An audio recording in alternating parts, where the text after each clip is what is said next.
Which sentence sounds correct? I don't want anyone to know what are my plans. Or I don't want anyone to know what my plans are. Which one would a native speaker say? The correct sentence is I don't want anyone to know what my plans are. And this mistake is one of the most common English mistakes learners make.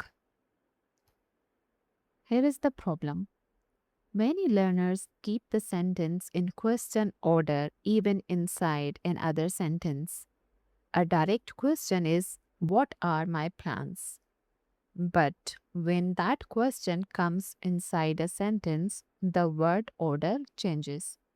So we say, what my plans are, not what are my plans.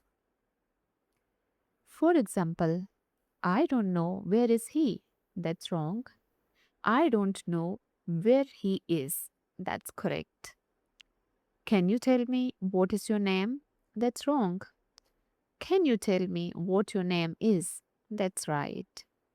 And trust me, fixing this one habit can instantly make your English sound much more natural.